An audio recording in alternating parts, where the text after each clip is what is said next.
Okay. Dito lang po muli ang iyong kaibigan, si Pobreng Hawaiano, para makipagpintuan na naman po sa inyo. Kumusta na pang buhay-bahay po natin? Yan. As usual, kaibigan nyo, masyadong busy sa araw-araw bilang uh, caregiver at operator na rin. Talagang walang oras na nasasayang. Kagaya ngayon, ito na yung time na magkipagpintuan ako sa inyo for the meantime, habang inaayos ko yung mga gamit at saka yung mga pagkain ng ating mga pasyente. Yan. Kumusta? Okay, makipagpintuan tayo habang ako'y naghahanda ng mga kakainin nila, mga almusal nila. Ito yung sa bahay, medyo magulo. Yan. Ito, kumusta na po? Well, sa ngayon, dito sa Hawaii, medyo maganda yung ng klima natin, medyo maaraw, naglumi, which is good. Hindi siya yung mainit, hindi rin siya yung malamig. Alam mo kasi yung dito sa Hawaii talaga, para kung nandiyan sa Pilipinas ka, parang ganito din yung klima. Yung klima dyan, klima din dito. Yan. Kumusta? I know. Alam mo, bilang mga naninirahan na rin dito sa Amerika, lalo na dito sa Hawaii, mostly, nakikita mo yung mga bahay-bahay dyan sa na malalaki. Mostly ang mga yan, mga care home operator ang mga yan, malalaki, nice. Kasi yan itong business na to. Sila yung talaga yung kumikita ng malaki, lalo na yung mga tagal na dito, ay mayayaman na yan. Mostly ang mga yan, yung mga nurses, mga doctor diyan sa Pilipinas na nagpunta dito. Hindi na nila ginamit yung pagka-doktor nila, pagka-nurse nila. Instead, nag-put up sila ng sarili nilang business. Kung saan sila ng boss. Tingin mo, ay, sus, malalaki yung kitang mga yan. Oo. Yeah, kaya nga ako naiinggit. Honestly, naiinggit ako sa kanila. Kasi nakapag-umpisa na sila. Talagang, well-established na yung buhay nila dito. Ay, talagang makikita mo mga yan yung tawag dito, yung gara o gagandang mga sasakyan nila, mga bahay nila, which is, hindi mo talaga kasi pinaghirapan talaga nila yan. Bago nila makamit ang mga bagay-bagay na yan, nag-umpisa talaga sila sa wala. Sa zero, as in zero. Yan. Alam mo, lalo na sa amin, pag galing mo dyan sa Pilipinas, don't expect right away na magagamit mo yung profession mo. Agad-agad. No, it takes a while talaga. Kasi karamihan yung mga operator dito, mga nurses, doctors dyan sa Pilipinas, ang ginawa nila,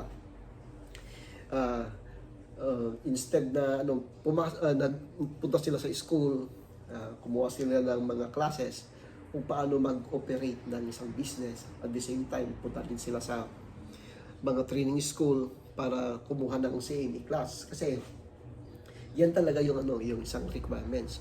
Bago ka mag-umpisa sa business na to, kailangan may lisensya ka ng saprometric. At least kahit paano dito kasi dito sa Hawaii, halos lahat ng business na mo, papunta ka sa school. Kuha ka ng lisensya mo. Yan yung pag ka ng housekeeping, yung magpupunta ka ng business para maglinis. Kasi yan, punta ka sa school, kuha ka ng lisensya mo. Kagaya din sa landscaping, punta din sa school, carpentry, kukuha ka din ng mga lisensya mga yan. Lahat dito, may lisensya. Kailangan, alam mo kung bakit. Number 1 ang nila, insurance. Kailangan safety. Yan ang number 1 na dito sa Amerika. Yan. Alam mo dito, malakas kasi talaga yung union dito. Pagka napasok ka sa trabaho at may union yung napasukan mo, maganda yan. Malakas talagang nakikinig ang gobyerno sa mga union na kasi talagang nilalaban nila yung grupo nyo bilang manggagawa. Yan. Ngayon, sa akin naman bilang kasi ako yung nagtatrabaho din sa hospital at the same time na may accounting pinagkakitaan, negosyo na ganito.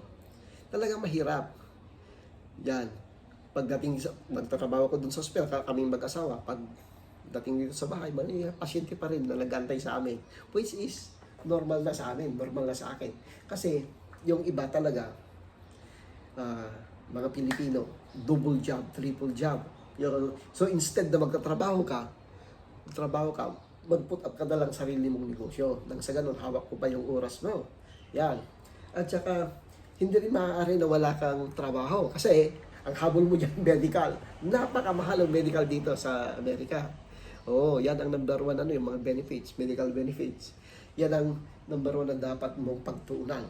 Kaya sa inyo, mga kababayan ko na nandiyan sa Pilipinas, na nagbabalak na papunta dito sa Amerika, at one day, nangangarap na magamit mo yung profession mo, kinalaunan, ang ma-advise ko lang sa inyo, tiyaga, at the same time,